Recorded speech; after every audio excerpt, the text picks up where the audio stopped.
यह कहानी एक नेमो नाम के चोर की है जो दुनिया के किसी भी लॉक को खोलने में माहिर था। पर इस बार उसके किस्मत ने उसका साथ नहीं दिया और वो एक हाईटेक पेंटहाउस में फंस गया। पर क्या वो पेंटहाउस से बाहर निकल पाया? क्या वो सर्वाइव कर पाया? जानिए आज की कहानी में।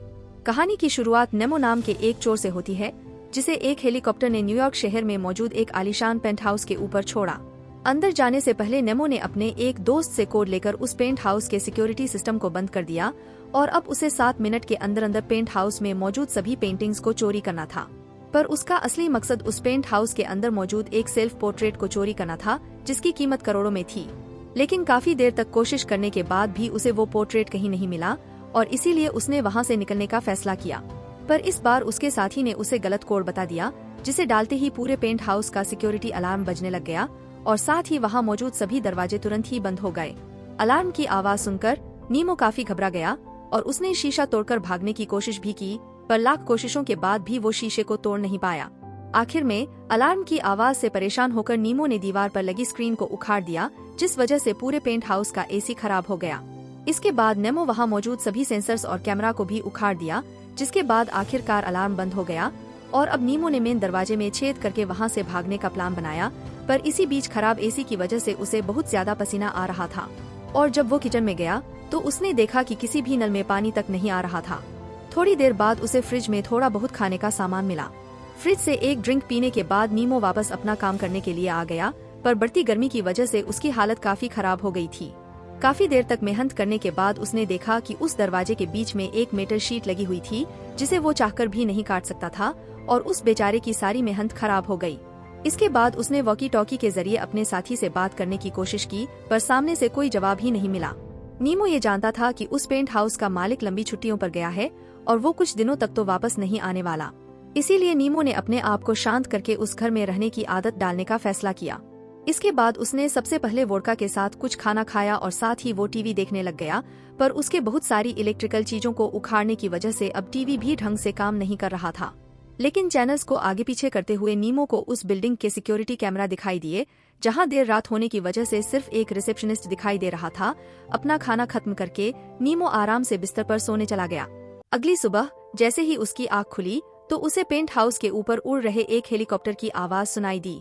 इसे सुनते ही वो तुरंत खिड़की की तरफ भागा, पर उसकी लाख कोशिशों के बाद भी उसके किसी साथी का ध्यान उसके ऊपर नहीं पड़ा।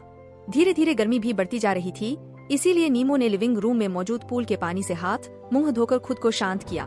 लेकिन उसके साथी अभी तक उसका जवाब नहीं दे रहे थे और न ही वहाँ मौजूद फोन चल रहा था। इसीलिए उसने अपने आसपास चीजों को ढूंढना शुरू कर दिया। जब वो हल्का होने के लिए बाथरूम में गया तो उसे एहसास हुआ कि उसे इसी बदबू के साथ जीना पड़ेगा क्योंकि उसके पास साफ सफाई करने के लिए पानी ही नहीं था। उसने एक बार फिर से खिड़की तोड़ने की कोशिश की, पर कोई फायदा नहीं हुआ। तभी उसकी नजर छत पर बनी स्काईलाइट पर पड़ी। इसे देखते ही नीमो ने उस तक पहुंचने के लिए घर के सारे फर्नीचर को इकट्ठा करना शुरू कर दिया, पर ज्यादा गर्मी होने की वजह से नीमो को बीच बीच में रुककर खुद को पानी से ठंडा करना पड़ता था। उसने पूल के पानी को पीने की कोशिश की, मगर उसका स्वाद तो बहुत ही ज्यादा गंदा था। थोड़ी देर बाद उसकी नजर गार्डन में लगे स्प्रिंकलर्स पर पड़ी और जब उसने उनके ढक्कन को हटाया तो उसमें से कुछ भी नहीं निकल रहा था। उसके पास बिल्कुल पानी नहीं था, इसीलिए उसने फिश टैंक के पानी को भी पीने की कोशिश की, पर वो भी पीने लायक नहीं था। आखिरकार उसे फ्रिज में पड़ी हुई बर्फ को चबाकर अपनी प्यास बुझानी पड़ी, जिसके बाद वो वापस अपने काम पर लग गया।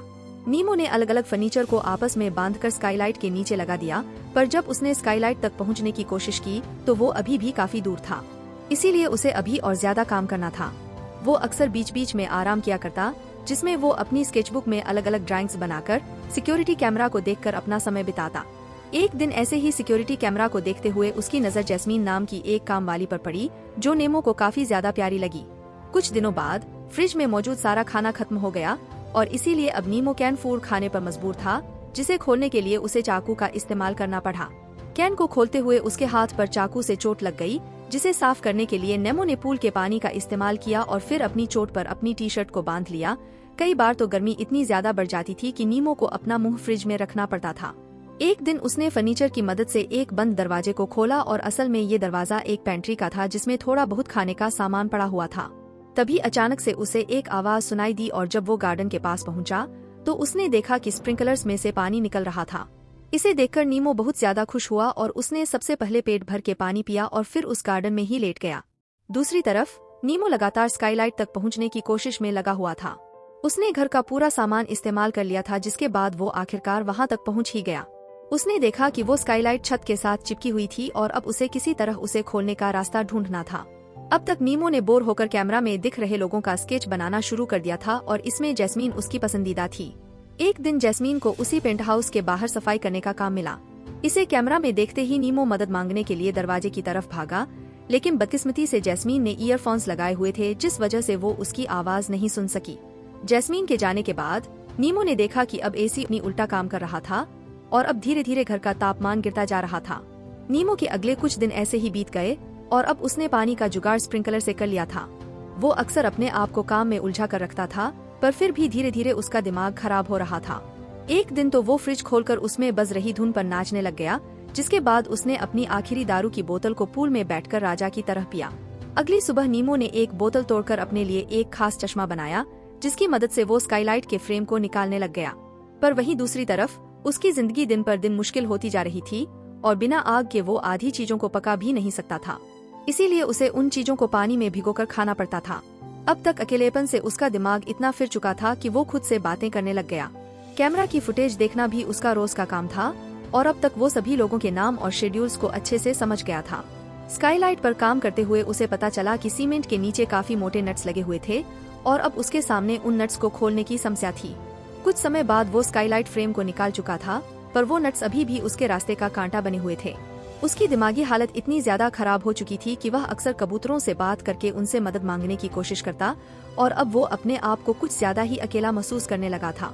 एक दिन जब उसने गर्म कपड़े निकालने के लिए अलमारी खोली तो उसकी नजर एक खुफिया दरवाजे पर पड़ी। उसका पीछा करते हुए वो एक बहुत ही छोटी जगह पर पहुंच गया। वहां पर मौजूद एक लाश को देखकर नीमो के होश ही उड़ गए, पर फिर ध्यान से देखने पर उसे पता चला कि असल में वो उसी आर्टिस्ट का एक स्टैचू था जिसने वो सेल्फ पोर्ट्रेट बनाया था। उस स्टैचू के ऊपर marriage of heaven and hell नाम की एक खास किताब भी पड़ी थी। नीमो उस किताब और पेंटिंग को लेकर वहां से बाहर आ गया। एक शाम उसकी नजर जैस्मीन पर पड़ी, जो उसी पेंटहाउस के बाहर सिगरेट पी रही थी और इस बार उसने हेडफोन्स भी नहीं लगाए हुए थे। इसे एक मौके की तरह देखते हुए नीमो ने जोर जोर से दरवाजा पीटना शुरू कर दिया, पर जैस्मीन उस समय एक आवाज करने वाले वैक्यूम क्लीनर का इस्तेमाल कर रही थी और इसीलिए उसे कुछ भी सुनाई नहीं दिया। वो दरवाजा इतना ज्यादा मोटा था कि नीमो उसके नीचे से कागज तक नहीं भेज सकता था। अगले दिन नीमो ने एक कुर्सी से चाबी बनाने की कोशिश की, जिसका इस्तेमाल वो स्काईलाइट के नट खोलने के लिए करने वाला था, और काफी देर तक बार बार कोशिश करने के बाद आखिरकार वो नट को घुमाने में कामयाब हो गया। नीमो के पास अब तक खाना बिल्कुल खत्म हो गया था, इसीलिए उसने फिश टैंक में पड़ी मछली और डॉग फूड खाने का फैसला किया, जिसे खाना बिल्कुल भी आसान नहीं था, पर उस बेचारे के पास कोई और चारा भी नहीं था। नेमो दीवार पर एक ड्राइंग बनाकर अपनी हालत को बयां करने की कोशिश भी कर रहा था। अब उसकी दिमागी हालत कुछ ऐसी हो गई थी कि वो अब काल्पनिक लोगों से बातें करने लगा था। नीमो ने स्काईलाइट से अपना आखिरी नट निकाला और तभी अचानक से उसका पैर फिसल गया और वो धम से नीचे गिरा, जिस वजह से उसकी एक टांग भी टूट गई। उसने अपनी तरफ से इसका इलाज करने की बहुत कोशिश की, पर उसका दर्द बहुत ज्यादा बढ़ता जा रहा था। अब उसे अक्सर ऐसा लगता था कि पूरे शहर में पटाखे फोड़े जा रहे हैं और कभी कभी तो उसे भ्रम होने लगा कि जैस्मिन भी उसके साथ उसी पेंट हाउस में है। वो दिमागी तौर से इतना ज्यादा थक चुका था कि एक बार तो उसे ऐसा लगा कि सेल्फ पोर्ट्रेट के आर्टिस्ट ने उस पर हमला कर दिया हो। ऐसा होते देखकर वो बेहोश भी हो गया था। होश में आने के बाद नीमो की नजर छत पर लगे हुए फायर अलार्म पर पड़ी, जो कि किस्मत से अभी तक चालू था। वो फायर अलार्म नीमो के लिए एक आखिरी उम्मीद का सहारा था, इसीलिए उसने तुरंत ही कागज में एक मैग्नीफाइंग ग्लास की मदद से आग जलाकर उस अलार्म के नीचे रख दिया। मगर अलार्म बजने की बजाय स्प्रिंकलर्स ने चारों तरफ पानी फेंकना शुरू कर दिया, जिस वजह से पूरे घर में पानी भरने लग गया और इसीलिए नीमो ने सभी पेंटिंग्स को बचाने के लिए उन्हें सीढ़ियों के नीचे छुपा दिया। अगले दिन marriage of heaven and hell पढ़ते वक्त उसे ऐसा लग रहा था कि मानो उस घर के मालिक की बेटी अपने कुत्ते के साथ खड़े होकर उसे देख रही हो, जिसके बाद वो जोर जोर से स्वर्ग में जाने की बातें करने लग गया। साथ ही उसने एक दीवार पर लिखकर घर के मालिक से उसके पूरे घर की ऐसी तैसी करने के लिए माफी भी मांगी। थोड़ी देर बाद नीमो स्काईलाइट को दोबारा से खोलने लग गया। अगले ही सीन में हम देखते हैं कि नेमो फाइनली इस पेंट हाउस से बाहर निकलने में कामयाब हो गया था और इसी के साथ इस कहानी की एंडिंग हो जाती है। अंत तक हमारे साथ बने रहने के लिए शुक्रिया और हम आशा करते हैं कि आपने हमारे चैनल को सब्सक्राइब किया होगा।